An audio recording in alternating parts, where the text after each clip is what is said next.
Psalm 94. Did I say 84? Better get my program. Don't want to mislead nobody. 84 and 1 through 10 is read. And this week I went searching on the real thing about ushers. And if you will go with me first to the book of 1 Peter, those that have the Bibles, chapter 5, I want to read a verse or two there, and I'm going to take you back to 1 Chronicles. Chapter 23, amen. 1 Peter, chapter 5, do you have it? I guess I'm rushing you, and I can't myself. Okay, chapter 5. There's a verse there that in verse 17, when it says, "For the time is come that judgment must begin at the house of God. Amen.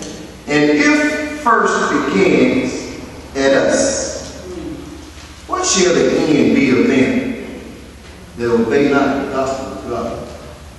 Now go with me to 2 Chronicles, chapter 23. And I'm conscious, so it may sound funny. Chapter 23. And I want to read two verses, verse 4 and verse 19, and I'll be out your way, amen? Do you have it? Chapter 23, verse 4 says, "This is the thing that ye shall do. A third part of you entering on the Sabbath of the priests and of the Levites shall be porters of the doors." And verse 19 says, "And he said to porters at the gates of the house of the Lord, listen, that none which was unclean in anything should enter in." Being Ushers Day, I want to keep with the theme. I want to move in contrast to it. A doorkeeper, a willing worker, and a servant for the Lord. A doorkeeper, a willing worker, and a servant for the Lord. My brothers and sisters, today we come to encourage you on this Ushers Day that your anniversary. I want to encourage you to stay at your post. Be willing workers and dedicated to the call of God. Ushers should be willing to work, to be servants, to be doorkeepers of not only the house of God, but I think it begins at your house. And knowing your historical heritage, we as blacks, you know, we got sophisticated now. Where we usher when we get ready. We come to church when we get ready, but that's not the way it really is supposed to be. We ought to be able to encourage everybody at a higher level, even to the least of the sinners, to show them what it's like when they walk in the doors of the church.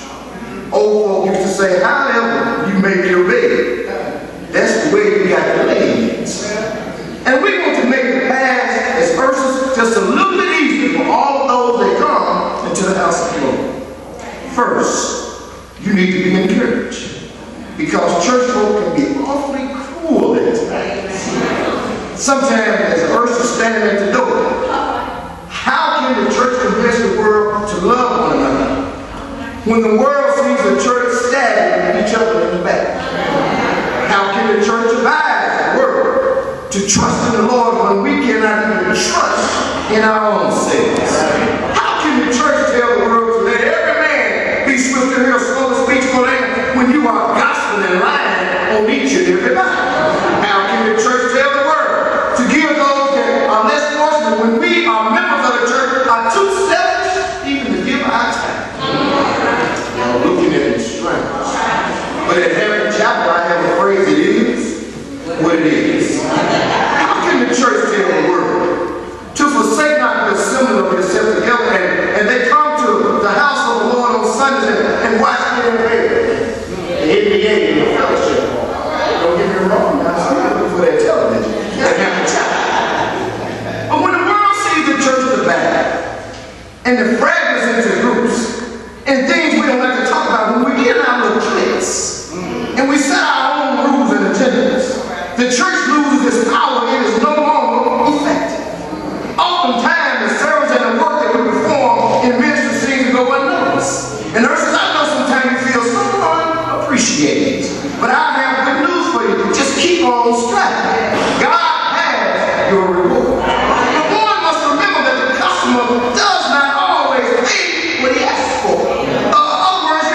customers gives us tips. Listen, sometimes they'll pat us on the back, put our name on the program.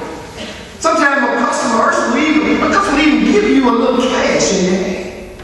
But God gives you what you need each and every day of your life. Ushers, you will get your reward from God. Now let me move on now. The text says, this is the thing that you shall do. A third part of the remnant on the Sabbath of the priests and the Levites shall be quarters of the doors. In other words, it's telling the ushers to man up and be real about what you come here to do. A third of the priests and the Levites who come off duty on the Sabbath day always kept God at the door. Now, in order for a usher to serve well on Sunday, it requires you to have proper rest. You can't stay up all night. It would drain you physically and spiritually. And yet when you come here, you acting like the people that come through the door. In order for the usher to properly perform his or her duty, you must always be on alert, constantly looking out for the things in the church that may cause an eruption in the worship of God. You know what you do get this up every now and then. Ushers has to watch the door. I went looking at Mark 13 and 34. It says, for the Son of Man is a man taken a far journey, who left his house and gave authority to his servants. And to every man his work he commanded, and in order to watch. Watch ye therefore, and watch, I say unto you, always be on watch. Watch for what? First Peter said, people come through the door like roaring lions. Mark 13 and 35 said, they are just like people that have no conscience of God. And he said, quarters indicated that I said the Lord, that none which was unclean should enter. I'm not going to heaven because you all are clean as you can be, aren't you? Y'all look at me so funny. But the text is telling us today that it takes more than a shout to be right with God. The text is telling us that you can look good on the outside, but if your heart is not right, you are considered unclean. It may not be a very strong thing to stand at the door, but when you see somebody coming to church unclean, you ought to be the first to stick out a linen hand. I'm trying to go somewhere with this because that's why I don't come into the church house. Because we are always showing the real side and putting them down. You can't be an usher or a Christian and demonize them everywhere you see them. Because they are looking at you and the life that you live in. Why should they come worship with us when we can't worship one with another? In other words, everybody that comes in here unclean, they're not to be considered a trespasser. Can you look back on your life when you used to act just like the world? In other words, you've done everything that you thought you was big enough to do, and yet when God saved you, you shouldn't get too high on the pedestal. Because the same ladder you walk up will be the same one where you're down in life. You have to be real about it. Ushers. Such people are responsible for moving patients in a hospital. An usher. They bring meals to shut in. Usher, they do some things in life. But in essence, we are doorkeepers to serve all of our fellow man. Porters or ushers ought to be watchers of the house of God. No matter how people upset you, you should have enough God and you will always maintain your Christianity. Look out there. And no matter how people look at you, ushers cannot look back at them in the same manner. No matter how they push the door and want to get in, and they know it's prayer time, you must maintain your post in the house of God. I think the text is telling us, don't let the devil run over you. Because I shared with the heaven this morning, the only way you can get in there, you have to ride with somebody. And I want you to know, ushers, the devil is always looking for a co-ride. And who else can you choose to pick on other than the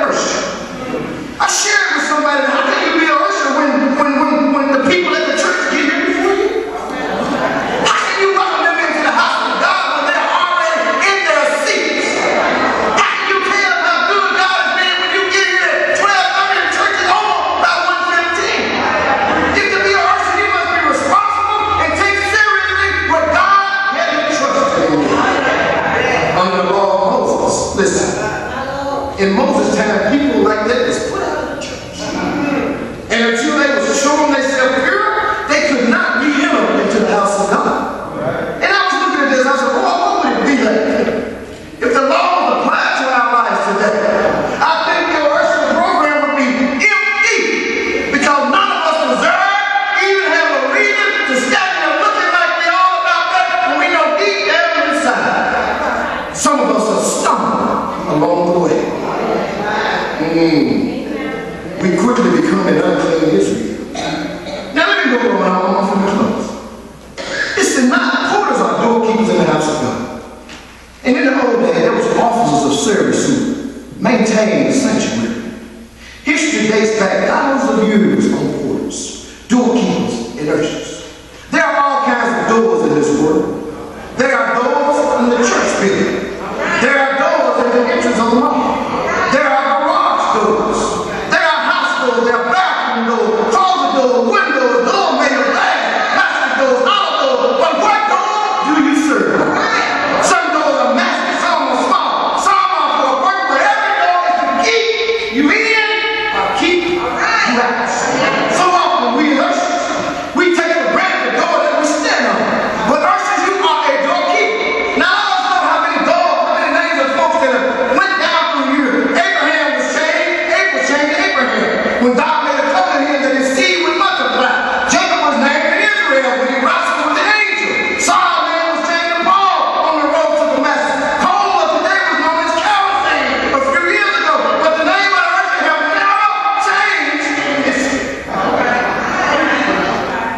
You are still a doorkeeper in the house of God.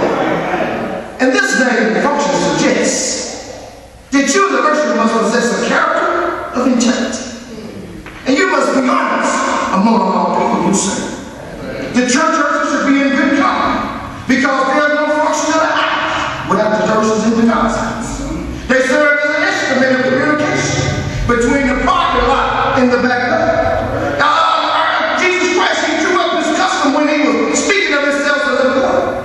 He said, I'm a doorkeeper of my Father. For the enemy may come upon me, but yet I'm going to watch and I'm going to be obedient to the word of God. You see, the truth is, no one can watch God's house like an usher. No one can fight in a battle except a soldier. No one can usher except an usher. Standing at the door and walking the floors do not make you an usher. To be an usher, you must have a vision of an usher, the heart of an usher. You must love as an usher. You must watch as an usher. Now, being an usher is no small thing, and there's no place for small people. An usher must have a big heart, be renewed day in by the goodness of God. An usher must have a broad outlook on life. Otherwise, you can be closed-minded and think like everybody else. Our text to an usher today tells us that you must constantly be on your job. You cannot welcome people to the service while you're at home or on your way to church. In addition to your duties, gatekeepers are ministers. They should always be a part of the congregation. You cannot be on the outside smoking and expect everybody to be attentive to their business on the inside.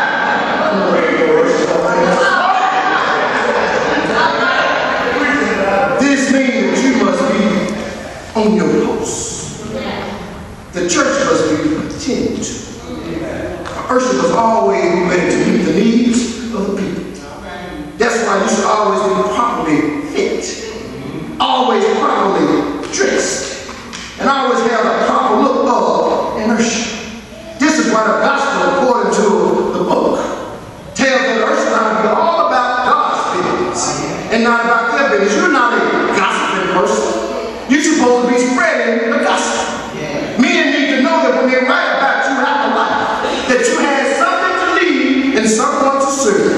These words are from unknown poets suggest to us that when people look at you, when they see how you live your life and conduct your affairs, you are the same way looked upon as an usher. When they examine you in the workplace, in the worship, they're looking at you and they're writing a biography about you. And when you're grown, people will tell the truth and they will bring the light and be a person there. That little dash is what people remind you. Not the moment they got the deceased, but the little dash is what you are going to be judged by. That's what God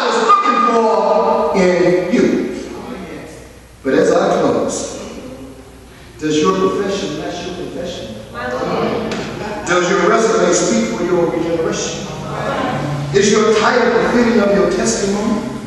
Is your witness really a reflection of the life you lead? On the primary responsibility of the worship, it rests in you and only you. You cannot portray to be a worshiper. You must be a worshiper from the inside out. You cannot communicate hope if you act hellish each and every Sunday. You cannot shout out on Sunday but be alone on Mondays. You cannot quote scripture in one verse and cuss out somebody in the next. You cannot spread the gospel, the message of the gospel through gospel men. The church worship responsibility is always to shine a light where all men can see your good works. So this suggests to me one thing. That being an earthly person, you don't have a public nor a private life. Y'all didn't get that, did you? You can't be one way on Sunday. Then somebody got to look you up on Monday. You can't text me with gossip, but call the next person and tell them the flip side of the story. You have to be an earthly every day of your life. In other words, it's a 24/7, 365 day kind of job. I know you don't get paid, but your pay is worth being an earthly because God said, in my house, we will serve the Lord. Scripture has a name for those. Let's say one thing and do another. Right? They're called hypocrites. Ushers cannot be hypocritical. You should learn to be the same way every day. Even though you don't have a suit on Monday morning, but your heart is still reflecting. If I see you on Wednesday, you should still be guarding the house of God through the way that you live. You should wait for Sunday to become an usher, because I believe you wait just a little too late. You should wait for Sunday to show up every now and then when you get ready. Ushers are a part of God's house 7 days a week. You should wait for Sunday morning to put on the real you, because sooner or later the real you will show up. You should wait on Sunday morning to act like you all that in a bag of chips, and you look like hell all week long in your life. You can't wait for Sunday morning to become a true person in the eyesight of God. You have to be on God for every day of your life. You can't wait till Sunday morning to proclaim on earth. It's easy to act the same way in public, but the real character of you is seen in private lives. Holy habits are not formed in the sanctuary. They are fashioned in the private home of your city. Oh, you ought to read your Bible. You ought to go down on your knees. You ought to have a talk to Jesus. Tell him about your trouble. Tell him how they treat you when you stand on the pole. Don't worry. He might not ask you what you want, but I still believe he's an on-time God. For some reason, if you look around today, the ushers out here are the same one we've been having for years. Where are the legacy leaders? Why is it we have to be one, do all the work?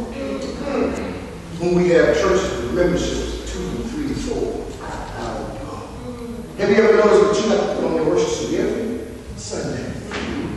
Usher the same sinners in, doing the same thing over and over again. But have you ever stopped to wonder that why is it no more worship are coming to Christ? Maybe it's because of the reflection that you have left in somebody's life. Maybe it's because of something you have said to somebody that wanted to be a worshiper. After you finish talking to them, they decided not to, because if that's the way a worship has to be, I refuse not to be a doorkeeper in the house of God.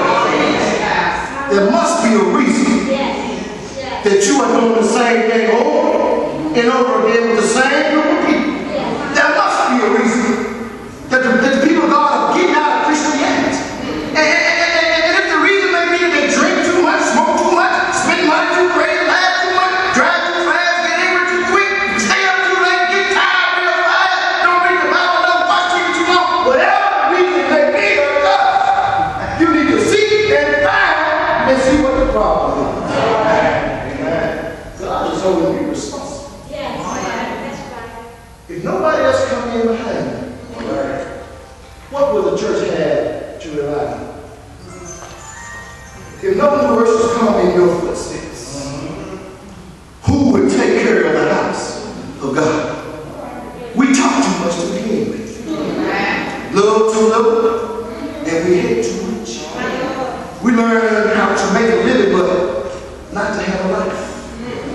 We add years to our life, but not life to our years. We've been all the way to the moon and back and still have trouble crossing the street at the end of the day. We have come to this place, but still our inner hearts are all messed up. We do larger things, but we do it in smaller ways. We clean up the air, but we still have a polluted soul inside the church. We write more, but we learn less. We have more, but we accomplish smaller things. We rush more, but yet we get nowhere, no way sooner. We build more computers and hold information, but yet we are yet uneducated when it comes to the house of God. We have more degrees, but less sense. More knowledge, but less judgment. More expertise, but more problems. More medicine. All right. And less witness. These are the things that holds us back. We have let bad habits cause us not to be about our Father's business. Because you may have an identity crisis. Do not make you insecure. You may be unstable in all your ways. But if you hold on to God's unchanging hand, He will shall redeem you. It's no shame in your game. You ought to tell somebody, don't keep it for life. I'm willing to work no matter how people treat me. You must come to realize that you must learn to run sometime instead of walking. You must also learn to build things on the works of God and not on man. I've learned that they can build a house, but the families have been small. I've learned to be a wide freeway, but yet people still run over each other. I've learned to build a tower, yet they have no control over nature. So what is a person to do in times like these? Get your heart right. Edify yourself with God and love your neighbor as you would love yourself. I'm going to leave these and I'm going to leave you alone. To have compassion toward one another. Talking about worship. To look out for one another. To forgive one another. To pray for one another. Have you in a room left in your life for Jesus? Has He knocked and answered all of your calls? Have you stopped by to help somebody along the way? Have you just been an usher for yourself? Or have you been an usher for God?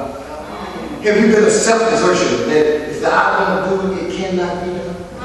You know we as black people don't do it. But on the other hand, we're the world's worst.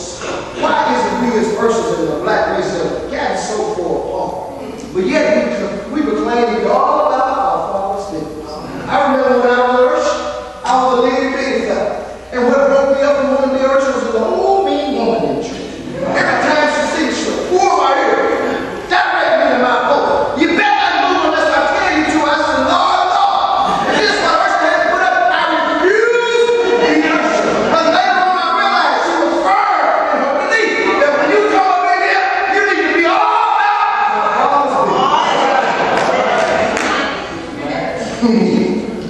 she did good. JC was going to do that. And you know, as I close, I'm going to leave this with you, worshipers.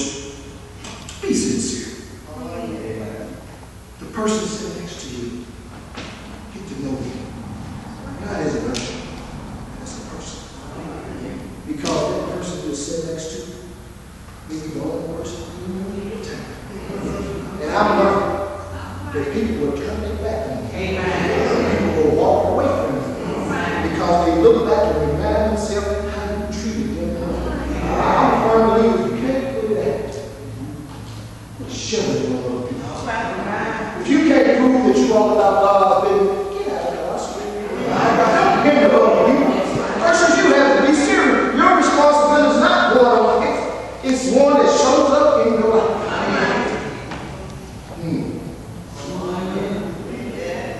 Doorkeeper in the house of the Lord. I've noticed, and don't take this wrong, so many people that worship, they do it for the prestige in life. They only want to worship certain churches.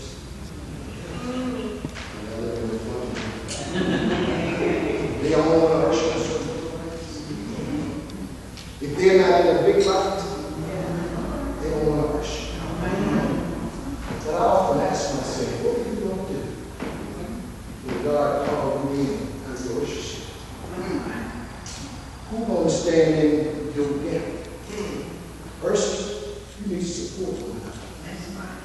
see one out of line, give them a check. And if they don't like it, check them over and over and over again until they get the check. Because you have God's people in your hand. In the old days, you were the first person that was noticed. You should not be the last person seen in the church. Learn to smile. Quit frowning at me.